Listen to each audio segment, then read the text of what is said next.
There is a draft I keep, not the printed version, not the one that circulated, the one before, the working copy, the pages with my own hand in the margins, words I changed and words I did not change and words I should have changed but did not because I believed, in October of 1791, that the argument was complete. I have read it so many times I no longer need to read it. I hold it anyway. This is La Force Prison, November 1793. The cell is on the second floor. There is one window. The light comes in the morning from the east, and by afternoon it is moved past, and the room is grey. The straw is changed every week or so, or perhaps less than that. I've stopped tracking by the straw. I track by the sound of the cart outside in the morning, the sound that means yesterday someone else went, and today is today, and not yet. I have been here since July. I was arrested on the 20th. The charge in the warrant reads sedition and royalist sympathies and the distribution of materials counter to the unity and indivisibility of the Republic. The materials were a pamphlet. The pamphlet proposed a referendum. I asked the citizens of France to choose Republic, monarchy, or federalism, through a vote, through a process, through the thing the revolution claimed to stand for. That was the crime. I was born Marie Gouges in Montauban in 1748. My father was a butcher, or he may have been a nobleman who never acknowledged me. The story changes depending on who tells it and what they want from the telling. I do not know which version is true. I chose, eventually, not to need the answer. My mother's name was Gouges. I took it when I left Montauban. I left Montauban because a man named Louis Yves Aubry died and left me with a son and the name of someone I had not chosen to be. I did not take that name to Paris. I left it in the south with everything else that belonged to a life I had not chosen. Paris in the 1760s was not waiting for me. No theatre wanted my plays. No editor wanted my pamphlets. The Comédie Française held my manuscript for 4 years before they staged it. And when they staged it, the audience was indifferent and the critics were contemptuous. I was told, more than once, and by more than one person whose opinion carried institutional weight, that women did not write plays worth producing, and women did not argue politics worth reading, and women who insisted otherwise were either deluded or insufferable, or both. I was both some days. I kept writing, not because I believed the writing would find an audience, because I did not know how to stop. In 1789, the audience arrived. The Bastille fell on the 14th of July, and Paris became a place where words moved faster than institutions, and where a pamphlet could travel from hand to hand in a day. I believed in the revolution. I want to be precise about this, here in this cell, in the grey afternoon of November 1793, because the tribunal accused me of royalist sympathies, and the Jacobin press has written things about me that require precision as their answer. I believed in the principles. I believed in the declaration of the rights of man, in liberty, in equality, in the sovereignty of the nation against the tyranny of inherited power. I believed these things before 1789. I wrote these things before 1789, in pamphlets no one read. The revolution did not give me my beliefs. It gave my beliefs a name and a context and, for a moment, a hearing. I also believed that the Declaration of the Rights of Man was incomplete. That was the first problem. The Declaration of the Rights of Woman and of the Female Citizen. I published it in September 1791. I dedicated it to Marie Antoinette. The dedication was not royalism. The dedication was a challenge. I addressed the Queen directly and asked whether a woman in the highest position in France would use that position to advocate for the rights of all women, or whether she would let power pass through her without leaving anything for the women below her. It was not reverence, it was an argument. The Jacobin press did not read it that way. The Jacobins did not read many things the way I wrote them. I hold the draft. The margins are full. There, in my own hand, a line I added in the third revision. The first article, which I copied from the men's declaration and made one change.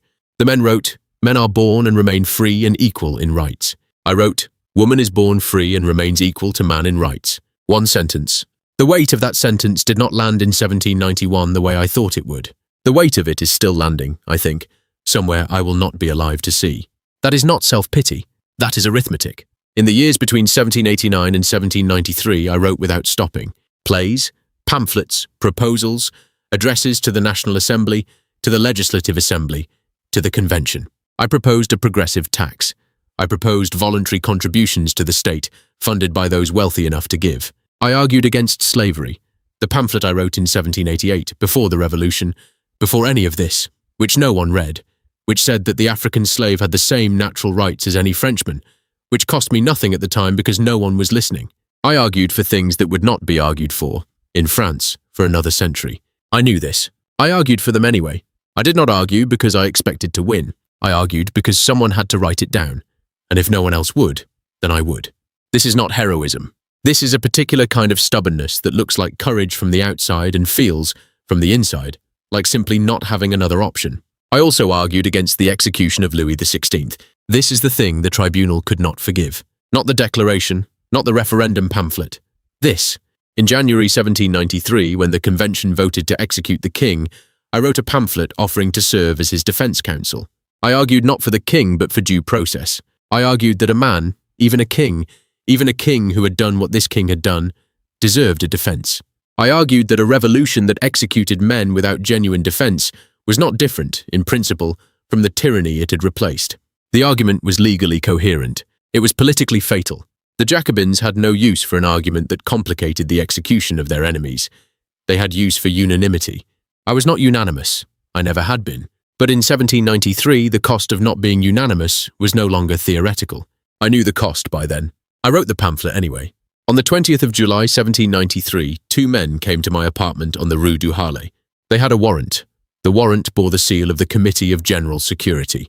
I asked to read it. They let me read it. I read it twice. I had my draft on the table in front of me. I had been writing that morning. I did not ask where they were taking me.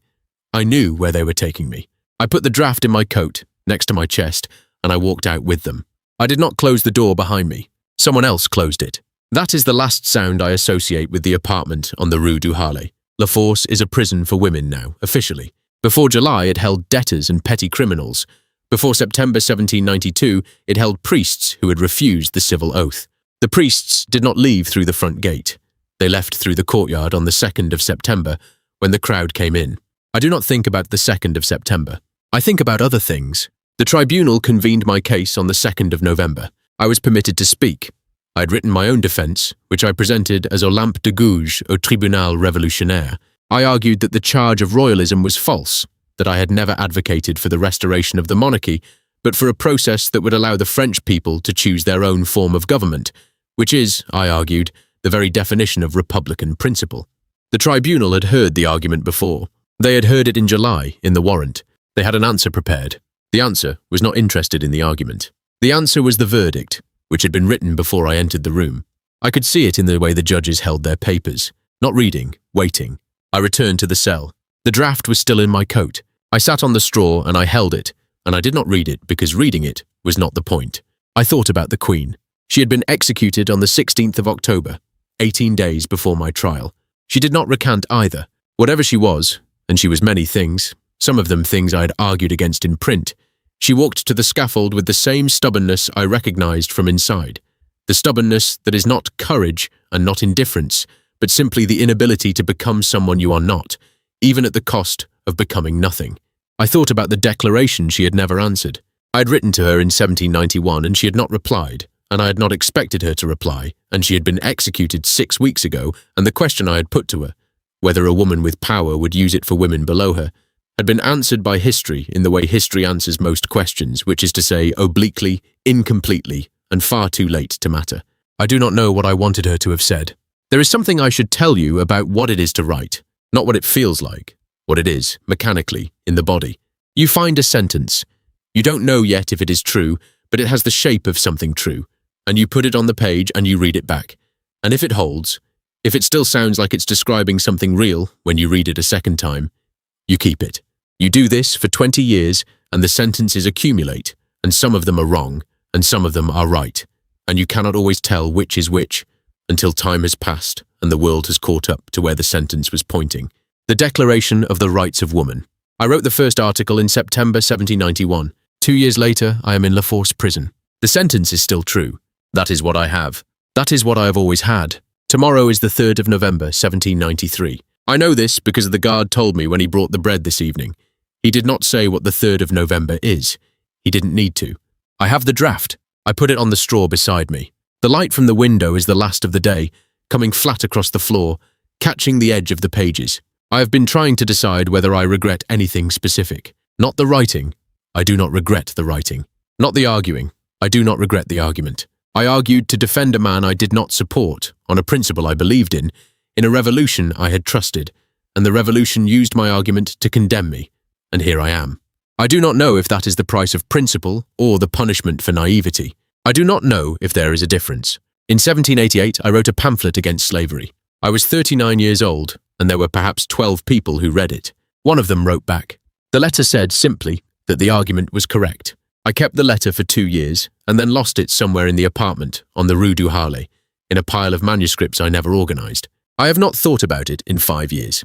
I'm thinking about it now. I do not know his name. I never did. The cart in the morning will come. I know the sound of it.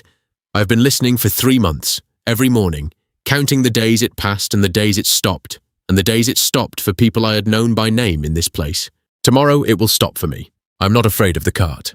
I'm afraid a little of the moment between. But that is not something I have been able to stop, and I have been trying since July, and there are some things that are not subject to argument. There is a first article. I know it without reading it. Woman is born free and remains equal to man in rights. I pick up the draft. Not to read, to hold.